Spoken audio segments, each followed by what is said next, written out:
Welcome to Cambodia Business Week. We're glad to be back on the air on this wonderful Saturday. Today we're going to talk about migrating to Australia. You ever think about visiting Australia? How about living there? If you love Australia and you want to live there, this is the right time to tune in and stay tuned in because we're going to tell you how to do it. So first I'd like to welcome Robert Chelliah. How did I do? Thank you. Usually terrible with names, right?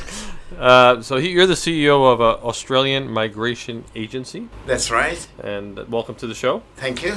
And we also have Bruno. It's an Italian name, so it's easy for me. Delfante. Good. Very well done. No problem. It's an Italian name. It's easy.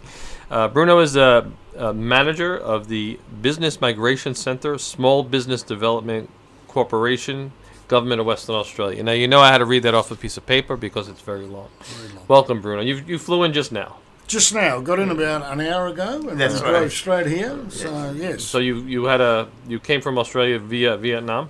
Yes. Been into Hanoi and now we're here and then moving on to Ho Chi Minh. You're spending a couple of days here and addressing various business entities. Cambodia Chamber of Commerce, I see. You've got a presentation on tomorrow, and we'll be also talking to people individually.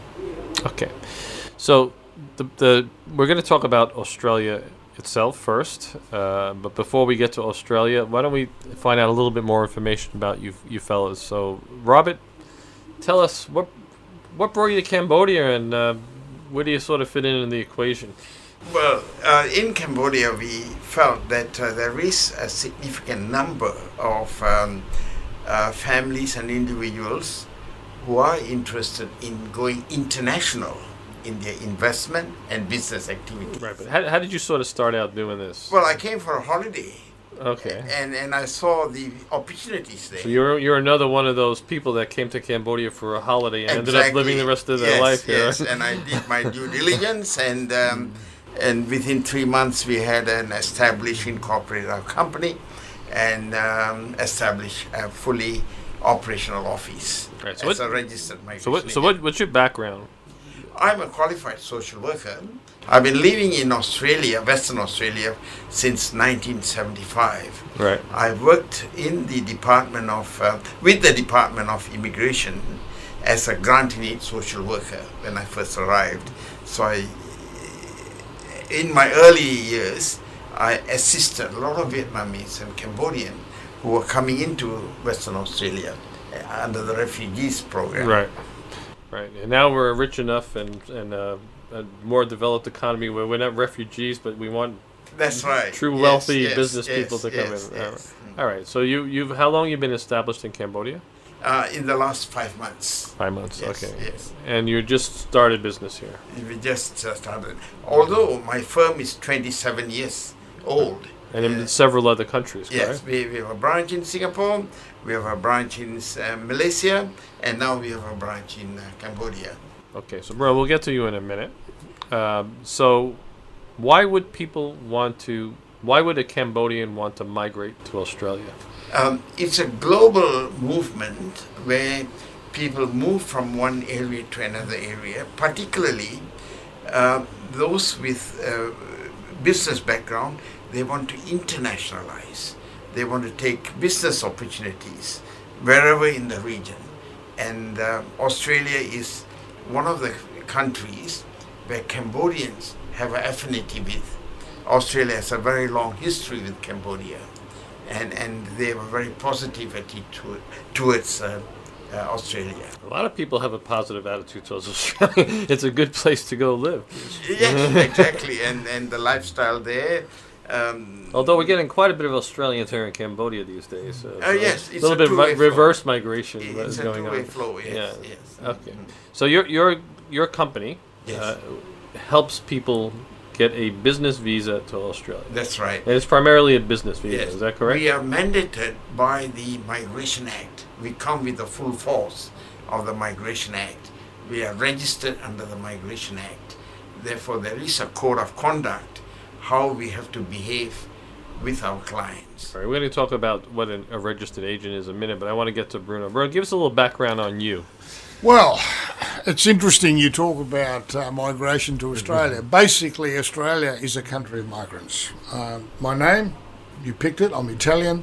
My parents took me there at the age of 7. So I've lived there for over 50 years and am a citizen. Robert is a citizen of Australia as well, but obviously he did not come from Australia originally. Right, he came from Malaysia. Malaysia. Yeah. Okay. So, that's been going on for years. But what's been interesting, we've been doing some research and we've asked people, and mainly Western Australia, we work in this South Asian rim, China, Vietnam, Cambodia, that's where our markets are. So we've been asking people why, why are you migrating? Your family here, you got your business here, so why do you want to move? And interesting, about 40%, it was about quality of life, not economics. You would think a business visa would be about economics, but it was about quality of life, and you were moving for your family. So business is secondary. Yeah, so that was interesting. Even though people were going to get a business visa, what was attracting them was that quality of life. That would include things like, the environment, education for their children, what is the medical system like, and those kinds of things. So we know you focus primarily on Western Australia, but we'll ask you to give us sort of a more homogeneous picture. So for Australia, where are the countries primarily? Where are the people primarily coming from? Which countries? From Australia? No, into Australia. Into Australia. It depends. Because your program for this business visa program. You got to look at. So Australia takes 190,000 migrants per annum. The whole of Australia. Okay, that's not much. When you think about our population of 26 million, it's actually quite a significant figure, and that is driven by what the government wants in a population increase, right? So migration represents 60% of our population increase. So those figures are set. If you think about that figure, people come in different categories. So we still have a refugee program, for example, right, where people are being persecuted. We have a business program. We have the fastest growing program is probably what we call the spouse program now. People are marrying people from overseas. So 50,000 of those will come in. Really? Yeah. So you think about our youth travel everywhere. We have a fairly robust, what we call working holiday visa program, where people can come in, holiday and work, and tend to meet their partners. So if you think about 50,000 people a year will marry somebody from overseas. 1/3 really is comes from people finding their mate there. That's right. And then you got family, and you got looking for skills. So if you look at business, it's coming basically out of China, Malaysia, Singapore. If you look at the skill side, you probably find more out of India. Okay, so they're different depending on, and our tradespeople, funnily enough, are still coming from the good old UK and Ireland. Right. So we obviously can see what's going on in the United States, which is becoming more of a pushback and not too keen on increasing their immigration. In fact, probably in a deporting mode at this point to a large degree. So U.S. is not as welcoming as I think the U.S. was probably looking at 800,000 or 900,000 a year at one point. I'm not sure what it is now, but that's quite a big number as well. So what's happened is Australia has again, they move between sort of Canada, USA, and Australia, but Australia again has taken the mantle of the number one desired migration destination. So it's probably at the moment, I don't want to, but it's probably Australia, USA, perhaps Canada, number 4. UK, and maybe New Zealand. So that'd be the top 5 where people want to go. So I suppose, and then each of those countries will have a criteria. So you might try to go to Australia, but for some reason the criteria is not there, and then you might move and look at some other places. But all right. So getting back to you, Robert, why we talked about Cambodians, right? So Cambodians wanting to go to Australia, which is your business. Yes. What's the profile of people that would be your typical customer looking to go to Australia? Ours is those who are reasonably exposed to the international scene. There is about 5% of Cambodians are reasonably well-resourced, funded.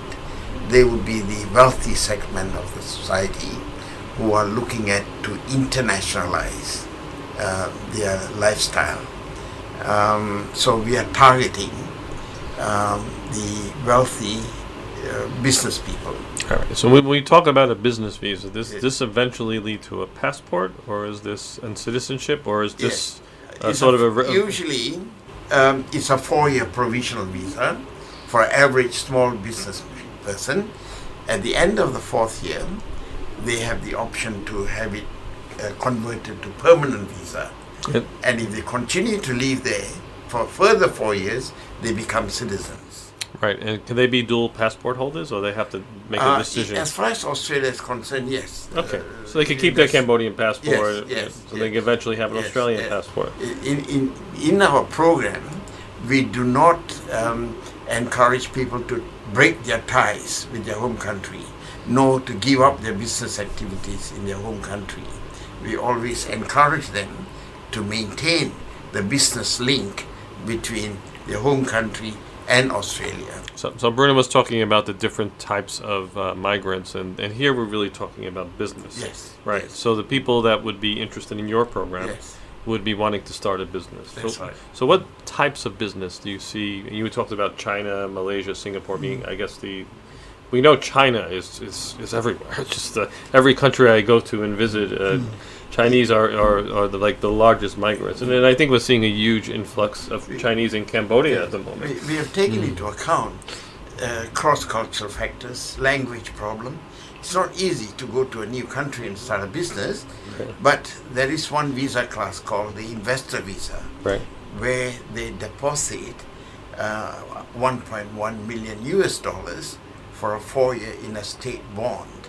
It's capital guaranteed, interest bearing, no risk is involved.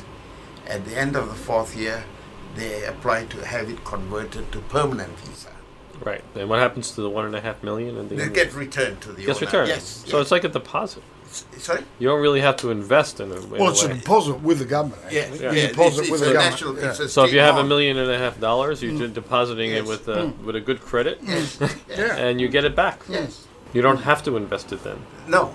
I mean, the word investment, you deposit your money in a Yeah, secured bank. but you Yes. get it back. It's like a Yes, 4-year yes, time yes, deposit. Yes. Yeah. That's different. I mean, that's not a bad deal. And here, Western Australia is the only state that doesn't require you to undertake any risky business during the 4 years. Other states will want you to undertake business activities in addition to your deposit. Right, so I got a little off track. So what types of you know? There's a passive investment, and there's actually an active investment. You could actually make a business there, and That's so- right. So basically, we'll be talking about 4 main visas tomorrow. 2 are an investment type visa where you put your money in and you have to serve a certain amount of residency, and 2 require you to be in business. Okay, so you got 2 investment paths and 2 business paths. the ones that require you to be in business, do you have to have a residency as well? A residency part? Yeah. Any business that you run, all Australian visas come with a residency period to Right. Now, move. what's the typical residency? Typical residency would be, for example, the one Robert just spoke about. You've got to invest for 4 years. One of the owners of the bond, and that's usually husband and wife, has to spend 2 years of those 4 years in Australia. Cumulatively. 50%. 720 Yeah. days cumulatively. And that's not really difficult, because what happens is normally the person that stays in Australia will be educating the children. Right. So they'll be there as guardians. That visa does not prevent you from working. You could actually go out and get a job while you're waiting there. You could actually go and learn to surf. You could take a course, and go and do some study. So you got freedom in what you do in that period that you're there. So one's a passive investor, which is really just putting the money up and waiting the 4 years and being 50% of the time there. And 2 are, you say, active. That's right. Right. What is So the active difference? means, to qualify for the active visas, you must be in business in Cambodia. Okay? You must have a business here. And then it's a bit like Robert says, that they're people that, want a change of lifestyle, or perhaps want to internationalise their business. So you would have a business here, and you would get granted the entry visa based on your business here. And you get granted the permanent part based on the business you then start and develop in Australia. Right. So, Robert, sorry, Bruno, what type of businesses are you seeing Chinese and Malaysians start? What type of businesses are interesting Okay, to so that migrant yeah, sector? you got to think about Australia is basically a service economy. Okay, we don't manufacture, so we got resources. So if you think about it, and that's for big people. You know, we're talking about it. You know, the Chinese government buys iron ore from Western Australia. That's not what a migrant's going to do. So the kind of things that a migrant's probably going to be into would be import-export. So they might see something in Cambodia that they believe would go well in Australia and they would bring it over and sell it. Or they might see something in Australia, particularly in agriculture and food. There's a lot of export. A lot of Chinese would export stuff like milk and honey and meat. So that's always works for a migrant because they have a network in two places. We look at stuff like a lot of speciality stuff. For example, because of the high number of migrants, we have all these supermarkets coming up that specialise in countries, what we call ethnic supermarkets. Sure. So your Coles and Woolworths are not going to supply the special Cambodian sauce that they want. So some entrepreneur will open a specialty Cambodian supermarket or a Korean, and that's becoming, quite a go-to. Okay, that's interesting. So you said 4 visas. So we talked about the 1 passive, 2 active. What's the 4th one? Well, actually, the 2 business visas are basically divided by size. So we have a small business visa and a big business visa, if you want to make it simple. So one requires you to have a business that will turn over about 300 to 400 US. Mm-hmm. It's 500 Australian. I'm not sure what that equals to. So that's your entries. Or you need a business that turns over 3 million Australian. 3 million Australian dollars. Yeah. Right. So the small end gives you temporary residency followed by permanent. The big end gives you permanent residency straight away. Okay, fantastic. And just touch upon something that you guys don't actually do, but education visas are still out there, right? Oh yeah, student visas. Australia again is quite high on the list where people go to study. So there is an actual student visa. You apply for that. Anybody under the age of 18 can take a guardian, so mum or dad can go with them, and they they can live there. But it's about most of the people from a country where English is not their first language are probably going to have to do like a 6 months course to get their English up to scratch to be able to go and do the student. But we got students from 6 and 7 years old. They're starting in primary school, and then sometimes people come in and just do the university part. Okay, so we got to give Robert his due. He's a registered agent, and I got to ask you, what does a registered agent mean, and what do people have to be careful of people that sort of say, you want to move to Australia, I'll help you migrate, but they're not registered? The individual has a choice whether to use a registered agent or not. But a registered agent comes under the full force of a regulatory laws where the agent's code of conduct tells how he should treat the client, how he should handle the client's funds, and a consumer using a registered agent is protected. Even though they're in Cambodia, they're protected by the Australian consumer laws, the Australian Penal Code, the Australian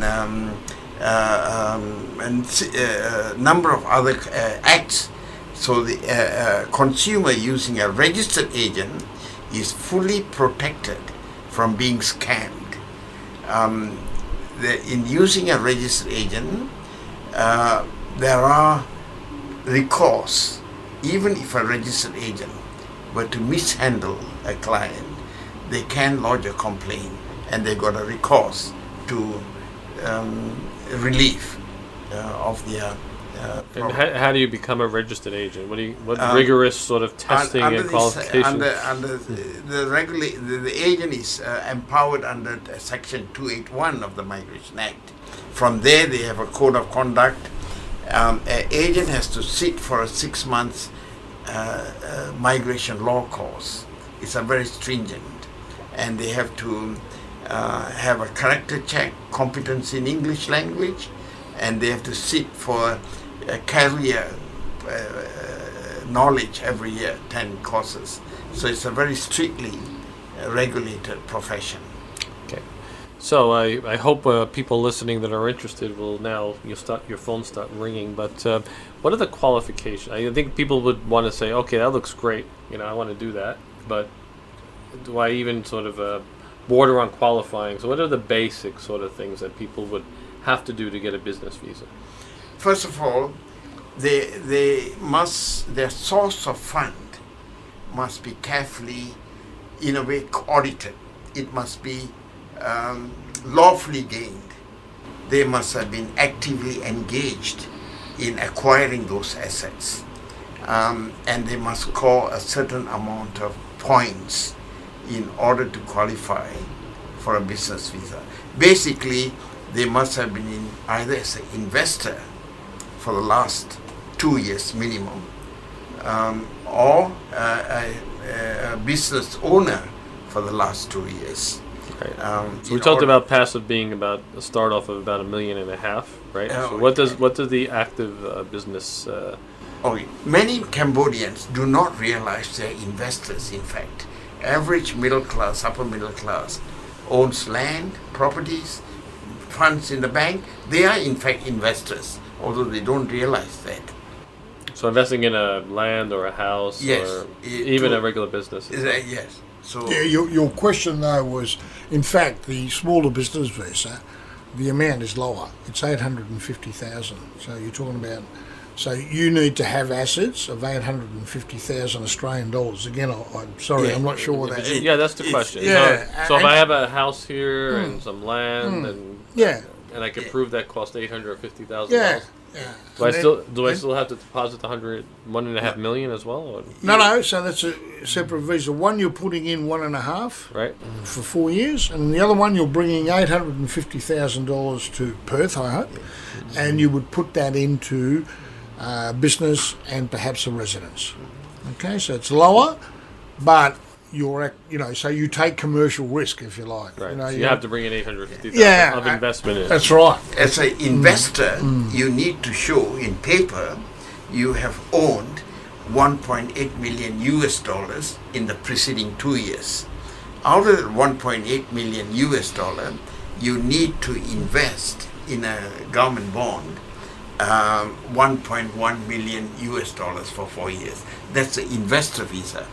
For a small-time business visa, you need to have owned a business with an annual turnover of $480,000 and have a net asset, personal business asset, of $600,000 for a small business. You still got to put in $850,000. Well, you have to bring into Australia. Yeah. You don't have to put it that for a small business.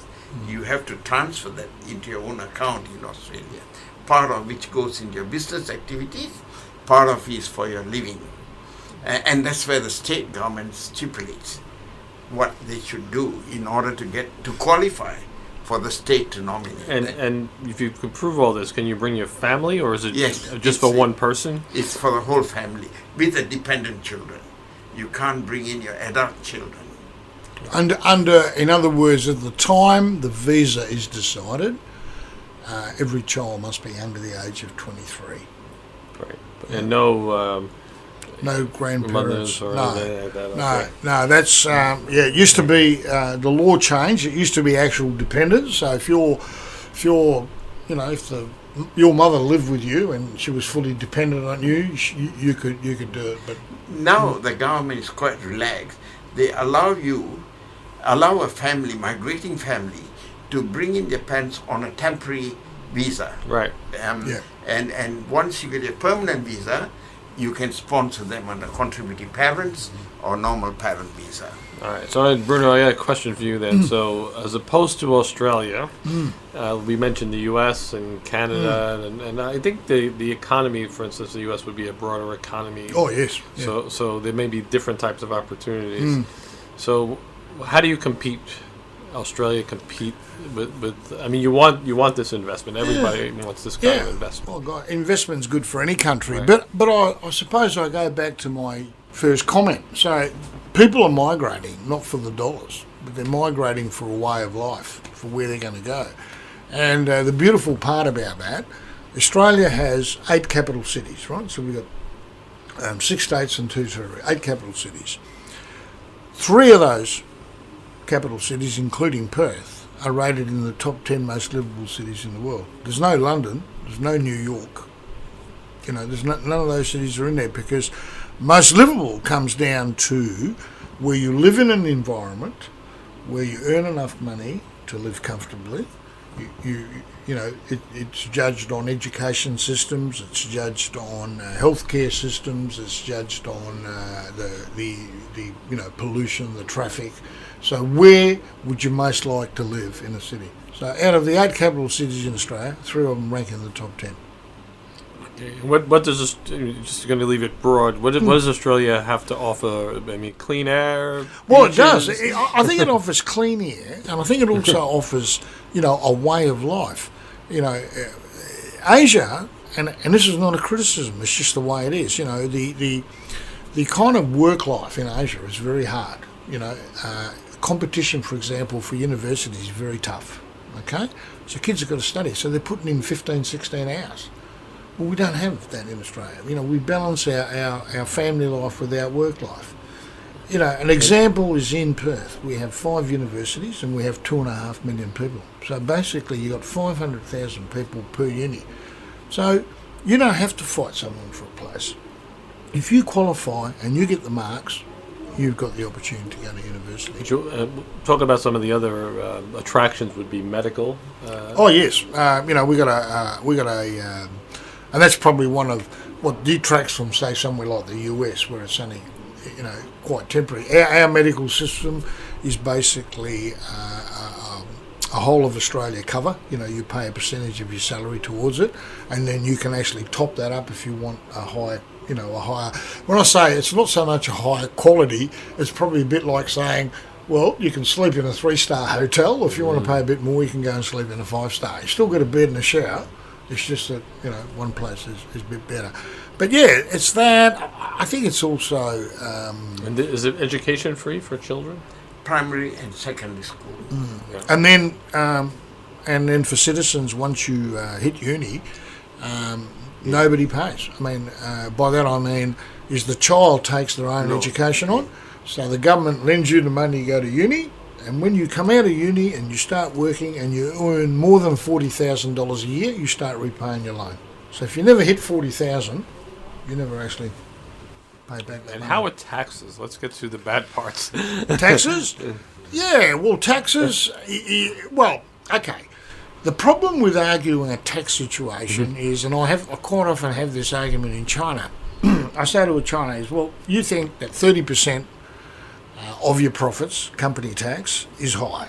And I say, I look at you and you bought a car and you've paid 3 times the price you pay in Australia. So you bought a BMW, you've paid $300,000 instead of $100,000. You've then got to pay $50,000 to buy a set of number plates. And every time you drive it, you've got to pay toll tax. So when you look at, I think, to give you an example, the last time I saw it in the developed countries, Australia had the 8th lowest tax. I think Singapore came in at 1. I can't remember the ranking. But we have fixed rates. I was in Hanoi, as an example, the other night, and I stayed at a hotel and it was $200 US, but that's not what the price was. It was actually $250 because they had 3 add-on taxes. Difference in Australia... That's a nice hotel for Vietnam. It was a Hilton. It was a Hilton. Yeah. Yeah. Now, in Australia, you can only ever advertise the end price. So if I tell you that shirt costs $20, when you go to buy it, you don't have to give me any more than 20, because if I've not added on before... But I guess the bottom line, to get to the point, is the taxes aren't bad in Australia. The taxes? Yeah, there's a perception. I mean, personal Yeah. income taxes I thought were quite high. Yeah, personal income tax, in fact, About 25%. yeah, maybe a bit higher because it's a structure. So in other words, the first 20-odd thousand is free, and then it sort of goes up. I don't know what the average would be. What's the highest rate? About 42 now. Yeah, those earning a few $100,000 per annum, they go to the top. But Anthony, that's an important point there. The tax you pay in Australia, the number of services you get for that. Well, that's what people want to hear, Robert. Yes. So we talked about medical, you education. get age pension, you get unemployment benefit, you get free education, you get world-class medical treatment. All these in a developing country you have to pay. In Australia, virtually they come free. So if you equate in the net balance at the end, you are upfront. Yes, so in other words, the tax you pay, you reap a definite benefit at some stage in your life. And for both of you, I mean, this is pretty much age indifferent, right? I mean, if you're somebody who's got the money to do it at 23 or 43 or even 53 or 55, and is there any age limitations? 55 is normally the cutoff, but the state can provide a waiver. Right. So normally what we would say was up to 55, the rules stay the same. Once you get over 55, you're looking at about a 50% premium. So our investment that we've been talking about for 1.5 million Australian dollars will become 2.25. Right. And the profile of the usual age, education level? About 45 normally. Really? So it's bordering that 55? Yeah, because, these are usually... People looking for a retirement? Not really. They're people that are... It's very hard for somebody to become successful at 25 unless they're really, really, if they're the founder of Apple or something like that. Average is about in the late 30s upwards. Yeah, I would... That's the time when they have that... And usually what type of education they have and what types of businesses have they been in? I know the business you said you can do, but what type of businesses they usually come from? Yeah, I've seen... I suppose I'll quote the biggest market. Most of those people would have not necessarily gone to uni. Their education qualifications would be more in line with... They've sort of seem to have a number of management jobs, and then at some point they take an ownership interest, maybe small, and then they kind of build on that. It's hard to kind of define them as a group. Well, we have to make sure that people know how to reach Robert, because now everybody's interested, right? Yes. So how do they get in touch with you, Robert, to begin this process? And give an idea of what you'll do for them. Well, first thing we have to make absolutely sure they're eligible for a right visa. So you do this qualification process? Yes, we assess them to make sure they're in compliance, they meet the eligibility criteria. Is that an appointment they make and they pay a certain fee? Yes, they make an appointment and call them, and in private we discuss their assets, their background. Once they're eligible, we point out exactly how they're eligible. And you get them the visa. I mean, you do the application the process. documentation, the validation, and the assessment, and so on. In your experience, if they're qualified, what percentage chance do they have? Once financially, if they have the financial background, 50% of the battle is won. The other 50% is the lawfulness of their fund. How did they get the fund? The other 30%. Well, having records, Robert, rather than say lawfulness. Okay. You may have $1 million. Now show me how you got it. If you were a bank robber, you don't qualify. Yes. Yes. And the management. You must have management skills. How did you manage your investment? The concept that money alone will get you the visa is wrong. The way the migration system is couched, you must have money, you must have made it with your business skills, and you must have managed it, and you must have acquired those assets lawfully.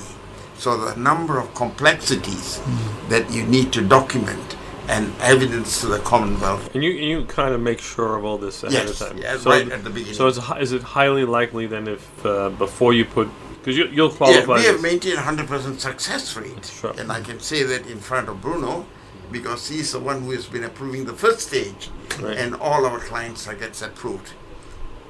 You can be, you can be really unlucky because normally, if the client is being qualified, the kind of two unknown factors here are you have to have a health test. Yes. Right. Okay. Now we have an unfortunate rule that one strike out, so one member of the family has an issue, then the whole family can't go. Yeah. And the second part is they have to have a police check and something comes out. So. But normally, what we would say is once a person's been qualified and nominated by a state government, not only Western Australia, might have been nominated by Victoria and New South Wales, once that part's happened, it should go through. There should be no reason why it doesn't, except for those two unknowns. At that point, we don't know. A case officer can ask a complex question, and an experienced agent should have done the homework first to be able to answer the case officer, whatever query is raised. And I'm assuming there's no language qualification. Well, you can. The beauty with business, every other one, isn't it? The spouse visa mightn't, but basically every visa to Australia requires you to have a certain amount of English level, right? And how do they qualify that? They can, if they don't have the English language, they pay for it. In the sense, they pay for tuition. They are likely they can receive in Australia. For example, if a principal applicant does not have functional level of English, they pay something like about 9,000 Australian dollars, 9,700 Australian dollars. And then they go through the course. Yes. They get 500 hours basically. Yes. And how do they test the English qualification language? Well, there's a set standard of criteria where the evidence to show they have a functional level. Secondary school education in English language, or IELTS exam, or PTE, Patterson's English language test, or having attended a university where the medium of instruction has been in English. These are the way to prove their functional level of English. Okay. So, to the final question, how do people get in touch with you? Well, we are in the Facebook. We are in the electronic... Facebook under which page? Australian Migration Agents, Okay. PTY Ltd. We are in the electronic media. We are in the newspaper. And they go Google search Australian Registered Migration Agent in Cambodia, and we are the number one who pops out. Okay, fantastic. Well, let me thank the both of you for coming this wonderful Saturday morning to the show. Thank you for having us. And I wish you luck, and I wish you luck while you're here. This is your first visit? It is my first visit. Yeah, to Cambodia. I've been, in the region quite a few times, but Robert suggested that we come in and... well, welcome to the Kingdom of Wonder. Thank you very much. And I hope you enjoy your stay. I'm sure we will. And I hope you have a successful trip. Thank you. And we'll be back next week. Next week, we have another person traveling in from, but this time, India. We're going to have a very special guest who is a founder of a major e-commerce site in India, and you got to tune in for that. But have a good week. We'll see you next week.